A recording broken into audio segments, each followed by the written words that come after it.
In 2020, API will probably have 40% more young people than it has today in the next 5 to 7 years. The numbers look like this. I talked to you last time about this, and now it's here. So this is like 4 or 5 years ago.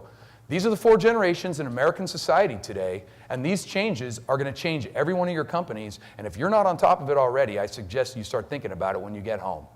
Traditionals, people born before 1946. Is there anybody here born before 46?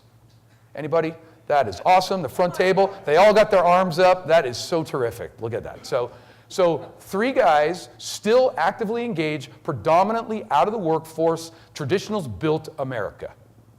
They're traditional, they're focused, thrifty, stubborn, family-centric, sacrifice-oriented, really, really old school, get it done. Okay, they're all gone. Their kids were the baby boomers. 80 million people, the largest group of people in our society, born between 46 and 65. How many people in this room are baby boomers like me? Raise your hands. Keep your hands up. Okay? Senior management, look around this room right now. We got a huge problem. Because every one of these hands is on exit strategy. And when you get drunk tonight at the party, it's going to be even faster. Let's try this out. The curve is this, guys, and take this really seriously. I've talked to general presidents of all the unions. I've been studying this for 10 years. It's here. Here's the curve, next 7 years. Retirement curve, 1 year, 3 years, 5 years, 7 years, it's almost going straight up. 80 million people all getting out in a super compressed time period, and all of Jim are old-time guys all going out simultaneously, and the necessity of rebuilding the entire workforce. What a perfect time for engagement. What a perfect time to retrain supervision.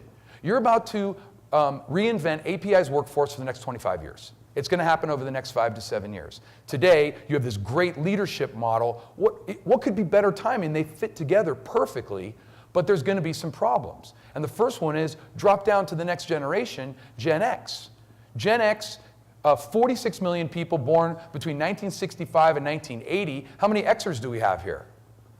Okay, pretty good sampling, about a third. Look at the numbers, guys. We're 34 million people short in the following generation. You think you've got a talent war now? You haven't seen anything yet. In 5 to 7 years, the only game that there will be, who's got Gen X leadership talent. I had 2 programs, one for a big mechanical, one for a heavy civil, about 6 months ago. Back-to-back days. One did 250 million, the other did about 175. So they're reasonably pure companies. I go into the mechanical company, got all the supervision in there. 60% of the people in the room are Gen Xers. I go to the heavy civil the next day, 70% of them are baby boomers. Anybody want to bet who's going to be in better shape 5 years from now? Those numbers, just the youth in the room, was telling me who's ahead of that curve and building whatever that model is. A big Alberta company, Black & McDonald. Black & McDonald is one of my clients. They do in excess of $3 billion. Sat down with the owners of that. We identified the biggest threat to their capacity to be successful is not capital, it's not markets, not oil prices. It's the ability to find, develop, and generate field supervision.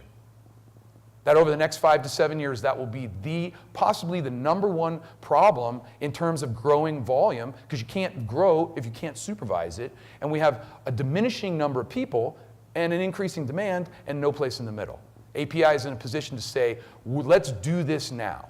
And then last, the millennials, Gen Y, 76 million people born between 81 and 2000. Is there any millennials here today? Wow, that's fantastic. Did your mom take you to the airport?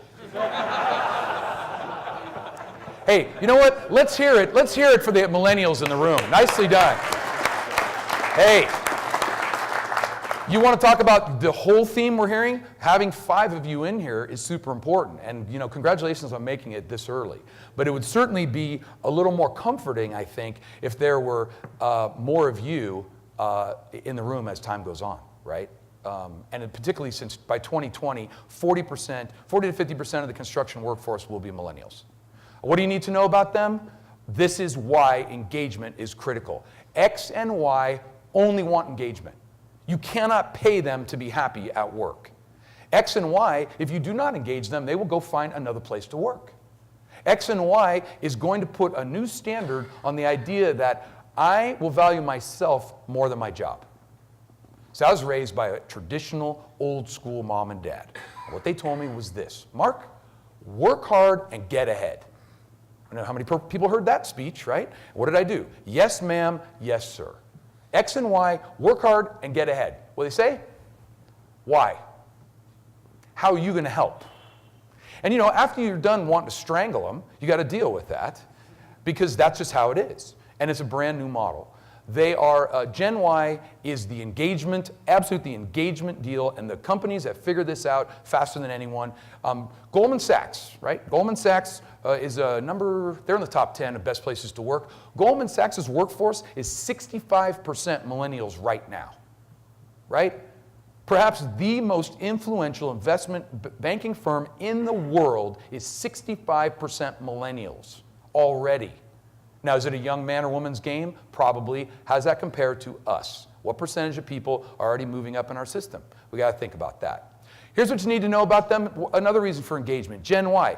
54% of our Gen Ys can't identify exactly what you want for advancement.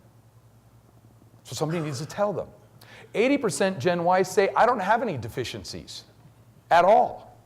65% of employers say Gen Y has serious deficiencies.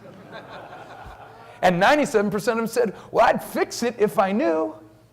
Engagement, right? It's not babysitting, it's creating success for people.